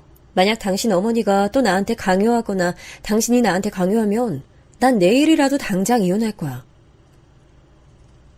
제가 단호하게 나오니 남편도 더는 말을 꺼내지 않더군요. 그날 이후 남편이 정말로 시어머니께 잘 말씀드린 건지 줄기차게 오던 전화가 오지 않았습니다. 덕분에 한동안은 평화로운 시간이었죠. 남편도 여느 때처럼 제게 잘 대해주려고 노력했고요. 몇 달 정도 문제없이 조용히 지내니 남편에게 서운하고 웅얼해진 마음도 조금씩 녹았어요. 하지만 제 마음이 다 녹기도 전에 끔찍한 일이 있었습니다. 시댁에 가지 않은 지 몇 달이 지난 어느 날이었어요. 아침 출근 시간에 오붓하게 식사를 하고 싶었던 저는 남편을 일찍 깨우고 식사를 차렸습니다. 남편이 좋아하는 김치찌개를 얼큰하게 끓여 뚝배기에 담아 식탁에 차려놓고 있는데 갑자기 초인종이 울리더라고요. 이른 아침에 무슨 일인가 싶어 인터폰을 확인하니 화면에 시어머니가 있었습니다. 저는 너무 깜짝 놀랐지만 찾아오신 시어머니를 계속 밖에 계시게 할 순 없었던 터라 문을 열고 맞이했죠. 시어머니는 집에 들어오시자마자 제가 차린 식탁을 빤히 보시더군요. 아침 먹고 있었던 거야? 예, 어머니. 근데 이른 아침에 어쩐 일로 오셨어요? 내 밥도 차려. 어디 한번 먹어보게. 시어머니께서는 제 질문은 무시하고 찬바람이 쌩쌩 부는 표정으로 저를 지나쳐 남편이 앉아있는 식탁에 앉으셨습니다. 제가 남편을 보니 남편도 제 눈치만 보고 있더군요. 하는 수 없이 어머니께 드실 밥도 퍼서 식사를 차려드렸어요. 그날은 평소보다 밥이 잘 된 상태라 왠지 모를 자신이 있었어요. 윤기가 자르르한 쌀밥을 시어머니 앞에 놔드리고 저도 자리에 앉았죠. 어쨌든 저도 밥을 먹고 출근해야 했으니까요. 아침 식사 시간이 뱃속에 돌이라도 얹힌 것처럼 거북했습니다. 시어머니께서 식사를 시작하시자 저도 밥을 한 수저 들었어요. 남편도 시어머니의 분위기에 눈치를 보다 저를 보고 같이 밥을 먹더라고요. 아무런 말도 없이 다른 밑반찬을 드시면서 식사를 하시던 시어머니께서 뚝배기에 든 김치찌개를 드시고 난 뒤 갑자기 얼굴을 일그러뜨리시더라고요. 어머니의 표정이 신경 쓰여 물었습니다. 어머니, 괜찮으세요? 혹시 어디 불편하세요? 그런데 제 질문에 시어머니께서는 수저를 탁 내려놓으시더니 자리에서 벌떡 일어나셨습니다. 그러곤 큰 소리로 고함을 치셨어요. 넌 이것도 찌개라고 끓였어? 겨우 이딴 걸 내 아들한테 먹여? 그래놓고 뭐 그렇게 자랐다고 이혼을 하느니 마니에 이년아? 시어머니께선 순식간에 뚝배기에 든 김치찌개를 제 얼굴에 뿌려버리셨습니다. 눈 깜짝할 사이에 일어난 일에 저는 피하지도 못하고 뜨거운 찌개를 고스란히 뒤집었었죠. 김치찌개가 뚝배기에 담겨 있어서 식지도 않은 상태라 너무 뜨거웠습니다. 비명을 지르며 곧장 욕실로 달려가 찬물로 식혔습니다. 하지만 쓰라린 고통이 사라지지 않았어요. 남편도 시어머니가 갑자기 제게 김치찌개를 뿌린 것에 놀랐는지 큰 목소리로 시어머니와 뭐라 말을 했지만 그것까지 들을 정신도 없었습니다. 그저 아픔과 서러움에 눈물이 줄줄 흘렀죠. 제가 뭘 그렇게 잘못했다고 이런 꼴을 당해야 하는지 모르겠더군요. 고통이 너무 심해 이대로는 안 되겠다 싶어 남편에게 응급실에 데려다 달라고 했어요. 여보 지금 나 좀 빨리 응급실 데려다줘. 얼굴 너무 아파. 인연이 어디서 엄살이야. 그렇게 뜨겁지도 않았는데 야단법석은. 내 아들은 출근해야 되니까 응급실 갈 거면 알아서 가든가. 엄마, 그만해! 여보, 많이 아파? 내가 얼른 응급실 데려다 줄게. 잠시만 기다려. 준서가, 너 아직도 네 아내 편드는 거야? 그래, 나랑 우리 아들 사이를 이렇게 이간질해놨다 이거지? 인연이 감히 내 착한 아들을 홀려? 시어머니는 찬물에 얼굴을 식히던 제 머리채를 잡고 흔들며 절 마구 핥혔습니다. 저는 두 손으로 시어머니를 막으려고 했고 남편도 뒤늦게 시어머니를 두 팔로 잡아 말렸죠. 남편의 손에 잡힌 시어머니의 얼굴은 귀신 같았습니다. 둘의 모습을 본 저는 혼미해지는 정신을 꼭 붙들고 아직도 쓰라리는 화끈거리는 얼굴을 부여잡고 집 밖으로 뛰쳐나왔어요. 그리고 어떻게든 택시를 잡아 바로 응급실로 향했습니다. 병원에 도착한 저는 바로 친정엄마한테 전화했습니다. 그런데 너무 충격을 받아서였는지 입이 굳어서 말이 안 나왔어요. 전 엄마에게 어떤 일이 있었는지 대충만 말하고 병원 위치까지 말한 뒤 정신을 잃었어요. 나중에 정신을 차리니 제 옆에서 엄마가 제 손을 꼭 잡고 계셨습니다. 엄마는 제가 깨어난 걸 보고는 엉엉 우시더라고요.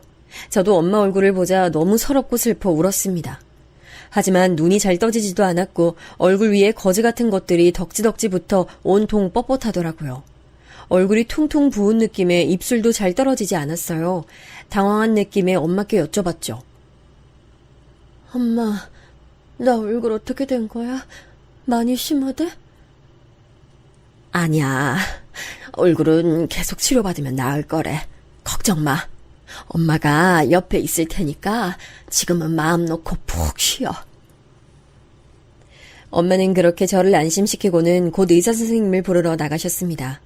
제가 깨어났단 말을 듣고 오신 의사께선 제가 현재 어떤 상태인지 말씀해 주셨어요. 저는 거의 얼굴 전체에 심한 2도 화상을 입었다고 하더라고요. 까딱 잘못했으면 3도 화상으로 넘어갔을 거고 그런 피부 이식 수술을 받아야 했을 수도 있다고 하셨어요. 수술 얘기를 듣자 마음이 섬뜩해지더군요. 그렇게 얘기를 듣고 있었는데 남편이 제가 있던 병실로 헐레벌떡 들어왔습니다. 남편이 제게 다가온 순간 남편을 발견한 엄마가 남편 뺨을 세게 때렸습니다. 남편은 정신없어 보였지만 곧장 엄마한테 고개를 숙이고 죄송하다 사과하더라고요. 엄마는 죄송하다 사과하는 남편에게 소리를 지르셨습니다. 내 딸 얼굴 이렇게 만들어 놓고 자네는 어디서 죽치고 있다가 이제 와. 정신이 있는 거야 없는 거야. 정말 죄송합니다, 장모님. 저희 어머니가 욱하시는 마음에 그만 제가 정말 할 말이 없습니다. 자네 어머니가 내 딸한테 김치찌개 부었을 때 자네는 도대체 뭐하고 있었어? 그놈의 음식이 뭐길래 내 딸이 이런 일을 당해야 하는 거야. 난 이 일 절대 그냥 넘어가지 않아. 자네 어머니든 자네든 누군가 내 딸 이렇게 만든 것에 대해서 책임져야 할 거야. 그날 처음으로 엄마의 화난 모습을 봤습니다. 늘 고운 말만 하시고 억울한 일을 당하셔도 큰 소리 한 번 안 내셨던 분이거든요. 남편도 서슬퍼렇게 역정내시는 엄마 모습에 놀랐는지 쩔쩔매더라고요. 결국 남편은 제 얼굴만 한번 보고 병실에서 나가야 했습니다. 그동안 저는 회사에 사고를 당했다 알리고 몇 주 동안 병가를 냈죠. 제가 병원에 있는 동안 남편은 병실에 잘 찾아오지 않고 핸드폰으로만 매일 연락했습니다. 아마 엄마가 남편에게 오지 말라고 으름장을 놨나 봐요. 그런데 엄마도 제 상처가 어느 정도 나은 시점부터는 바빠 보이셨고 병원에도 잘 못 오셨어요. 알고 보니 제가 병원에 입원해 있는 동안 엄마께서 법조계에 몸담고 계신 지인분 도움을 받아 시어머니를 고소하셨어요. 시어머니가 제게 펄펄 끓던 김치찌개를 뿌려서 화상을 입힌 행동은 상해죄에 해당해서 원래라면 실형을 살 수도 있지만 초범인 점 때문에 집행유예나 1천만 원에 해당하는 벌금을 물게 될 거라고 하더라고요. 깜짝 놀랐습니다. 남편과 연락했을 땐 제 건강에 관한 얘기만 했지 엄마가 고소하신 일에 대해선 단 한 번도 얘기한 적이 없었거든요.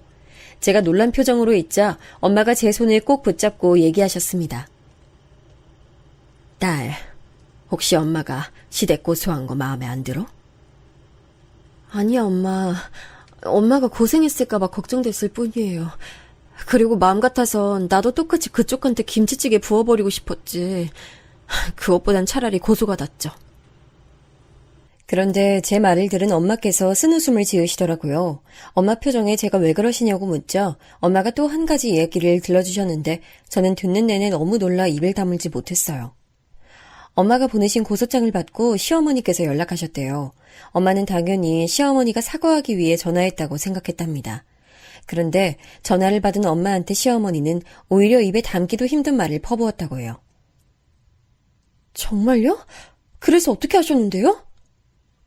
어떻게 하긴.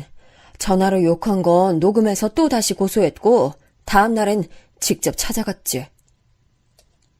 엄마는 시어머니께 막말을 듣고 다음날 시댁으로 찾아갔대요. 그런데 맨손으로 가신 게 아니라 커다란 곰국 끓이는 냄비에 김치찌개를 한가득 끓여서 가셨다는 거예요.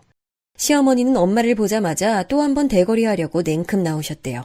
엄마는 그런 시어머니를 밀치고 냄비를 들고 집 안에 들어갔고요. 아니, 이 옆에 내가 미쳤나? 왜 허락도 없이 남의 집에 들어와? 김치찌개에 환장한 노인네한테 김치찌개 먹이려고 왔지? 옛따이 노망난 노인네야! 그리고 엄마는 갖고 갔던 곰국 냄비를 시댁에서 뒤집어 엎어버리셨대요. 그리고 남은 김치찌개를 그대로 시어머니에게 뿌렸대요. 아이고, 냄새! 이 옆에 내가 지금 뭐 하는 짓이야? 미쳤어? 당장 치우지 못해! 그렇게 못하지. 내 딸 예쁜 얼굴 그꼴로 만들어 놓고 넌 두 다리 뻗고 편하게 살 수 있을 줄 알았어? 내가 이 정도로 끝내는 걸 감사하게 알아. 당신 한 번만 더 내 딸한테 음식이 어떻다고 말하면 남은 인생 앞으로 이 김치찌개처럼 새빨갛게 만들어줄 거야. 알겠어? 그렇게 엄마는 시댁을 김치찌개 한강으로 만들고 돌아오셨대요. 엄마의 복수에 통쾌함을 느낀 저는 화상 때문에 뻣뻣한 얼굴로 깔깔 웃어댔죠. 하지만 뒤늦게 엄마한테 피해가 오진 않았을까 걱정이 되더라고요. 제가 걱정하는 부분을 말씀드리니 엄마는 고소하려면 하라지 하고 콧방구를 끼시더군요. 정말 엄마가 달라 보였어요. 순조롭게 상처가 아물고 저는 퇴원했습니다. 그리고 다시 신혼집으로 돌아갔죠. 남편은 저를 마중 나오겠다고 했지만 필요 없다고 했습니다. 아직 남편에게 울화가 남아있어서 얼굴 보기가 싫더라고요. 제가 없던 신혼집은 제가 병원에 가기 전과 크게 다를 게 없어 보였어요. 남편이 혼자서도 집에서 잘 지낸 것 같다는 생각이 드니까 섭섭함과 괘씸함이 동시에 들더라고요. 그날 저는 본격적으로 남편과 대화했습니다. 우리 엄마가 시어머니 고소한 거 알고 있지? 혹시라도 나보고 엄마한테 합의 이야기 좀 해보라고 할 거면 처음부터 말 꺼내지도 마. 그런 얘기 당연히 안 해. 걱정 마. 알고 있다니 다행이네. 그리고 가장 중요한 얘기 할게. 당신 김치찌개 좋아하지? 앞으로 당신 어머니랑 같이 살면서 어머니표 김치찌개 먹을지 아니면 나랑 살면서 내가 끓인 찌개 먹을지 선택해. 만약 당신이 어머니 김치찌개 선택하면 앞으로 나와 같이 못 산다는 건 잘 알아두고. 그 말은 나랑 이혼할 수도 있단 말이야? 당연한 거 아니야? 나 당신 어머니가 욱해서 부어버린 김치찌개 때문에 엄청 고생했어. 그런데도 당신이 어머니 김치찌개가 먹고 싶다고 한다면 날 사랑하지 않는 거지. 그렇게 되면 난 더는 당신이랑 같이 못 살아. 잠시 생각할 시간을 줘, 여보. 솔직히 내가 외동아들이잖아. 그래서 나한테 좀 과하게 잘해주시려고 한 것뿐이고. 그렇다고 해도 며느리를 이렇게 쥐잡듯 잡으시는 건 말이 안 돼. 그렇게 따지면 나도 외동딸이야. 그럼 우리 엄마가 당신한테 내가 당한 그대로 했으면 당신 이해했을 거야? 아니잖아. 딱 일주일 줄게. 그동안 잘 생각하고 마음 결정하면 말해줘. 그렇게 저는 대화를 마쳤어요. 사실 이 부분은 병원에 입원해 있는 동안 많이 생각했던 거였어요. 지금처럼 시어머니와 왕래하며 살면 전 더는 남편과 계속 함께 살 수 없을 것 같았어요. 그래서 일주일의 기간을 두고 남편에게 잘 생각해보라고 했습니다. 그런데 일주일이 채 되기도 전에 시댁에 다녀온 남편이 갑자기 씩씩거리며 집으로 돌아온 거예요. 주말이라 시댁에 한참 있다가 돌아올 줄 알았는데 일찍 돌아온 것도 모자라 씩씩대며 화를 내니 무슨 일이 있었는지 궁금하더라고요. 여보, 왜 그래? 무슨 일 있었어? 여보, 나 마음 정했어. 내가 평생 사랑하고 아낄 여자는 오직 여보뿐이야. 내가 다시는 엄마 입에서 음식 얘기 나오지 않게 할게. 아니, 아예 엄마가 여기 찾아오지 못하게 할게. 궁금해하는 저에게 남편이 해준 얘긴 이랬어요. 남편은 시어머니 앞으로 고소장이 여러 개 들어온 걸 알고 있었어요. 그리고 전부 벌금형이 떨어져 본인이 벌금을 지급하기로 했다고 합니다. 시어머니께서는 홀로 지내고 계셨기 때문에 그 많은 벌금을 낼 여력이 안 되셨거든요. 그런데 시어머니께서는 남편에게 벌금을 다 내고 나면 저와 이혼을 하라고 종용하셨다고 해요. 남편은 하고 싶지 않다고 여러 번 말씀드렸는데도 말이죠. 엄마, 나 이혼 안 할 거라니까 왜 자꾸 하라 그래. 나 유미 진짜로 사랑해. 내가 몇 번을 말했는데 왜 자꾸 그래. 이 녀석아, 그냥 엄마 말 듣고 이혼해. 엄마가 더 내조 잘하고 음식도 잘하는 애로 구해볼 테니까. 유미 걔는 네 기만 죽일 줄 알지 참한 구석이 없어. 그러니까 엄마 말 들어. 기를 죽이긴 무슨 기를 죽여. 엄마, 나 지금도 그렇고 엄마가 유미한테 그 뜨겁던 김치찌개 뿌린 것도 이해가 안 가. 아니, 대체 왜 그랬어? 유미가 얼마나 고생했는 줄 알아? 이게 다 너 잘 되라고 하는 일 아니야. 엄마는 항상 너 걱정해서 그러지? 남편은 시어머니와 도무지 대화가 통하지 않는다는 걸 느꼈다고 해요. 그래서 결국 다시는 제게 손을 대지 말고 저와 연락할 생각도 하지 말라고 으름장을 놓고 왔다더라고요. 그러니까 이제 당신이랑 엄마랑 다신 만날 일 없을 거야. 연락도 하지 말라고 했으니까. 그리고 혹시 모르니까 내일 핸드폰 번호 바꾸러 가자. 저는 남편의 말에 한편으론 기쁘기도 하고 걱정되는 마음도 들었습니다. 핸드폰 번호만 바꾸면 뭐하나요? 시어머니가 또 찾아오셔서 난리치실 텐데요. 근데 어쩜 그렇게 걱정이 다 현실이 되는지 다음날 시어머니가 집에 찾아오신 거예요. 무작정 집으로 쳐들어오신 시어머니는 남편에게 삿대질하며 고래고래 소리를 지르셨어요. 준서가, 네가 어떻게 날 버릴 수가 있어? 난 네 엄마야. 엄마를 버리고 저런 불려우 같은 년이랑 살겠다고? 엄마, 나 이제 한 집안의 가장이야. 게다가 엄마가 유미한테 한 짓이 얼마나 나쁜 짓인지 알기는 해? 내가 장모님 얼굴 보기가 부끄러워서 고개를 못 들고 살아 요즘. 그럼 이혼하면 되지. 엄마만 잘못한 것도 아니고 전현도 잘못했는데 왜 엄마한테만 이래? 엄마, 유미한테 그렇게 말하지 마. 도대체 유미가 뭘 잘못했어? 그리고 이혼 얘기 좀 그만해, 엄마. 나 엄마 이러는 거 더 이상 보기 싫으니까 그만 나가요. 시어머니께서는 남편이 밖으로 밀어내니 속절없이 밀려나면서도 계속 남편 다리를 잡고 매달렸습니다. 그 모습을 보니 많이 착잡하더라고요. 한편으론 시어머니께 무엇을 잘못했는지도 모르고 제 탓을 하시는 게 기가 막혔죠. 그날 이후 시어머니는 매일 찾아오셔서 난리치셨어요. 결국 저희는 시어머니가 모르시는 곳까지 멀리 이사하게 됐습니다. 덕분에 한시름 놓을 수 있었죠. 하지만 시어머니의 집착은 끊어지지 않고 지금도 계속되고 있어요. 남편에게 가끔 전화가 오는 걸 보면 아직도 포기하지 않으셨다는 걸 알 수 있죠. 그렇지만 남편은 단호하게 연락을 받지 않는 것으로 대처하고 있습니다. 친정엄마도 당장 이혼하라고 하셨지만 저나 남편이다 아직 서로를 너무 사랑하기 때문에 당장 이혼은 하지 않을 것 같아요. 남편은 바뀌어서 제게 더 잘하고 있고 앞으로 더 좋은 모습으로 바뀌겠다는 남편의 말 믿어보고 싶거든요. 하지만 시어머니는 용서하고 싶지 않습니다. 무엇보다도 엄마의 마음에 제가 대못을 박은 것이나 마찬가지라 죄송할 따름이에요. 요즘 엄마는 주말마다 새로 이사한 집으로 찾아오셔서 저와 남편을 살피고 계십니다. 남편의 얼굴을 볼 때마다 냉기가 폴폴 흐르지만 그래도 남편이 저를 살뜰히 챙기는 모습을 보며 조금씩 마음을 푸시는 것 같더라고요. 이번엔 이 행복이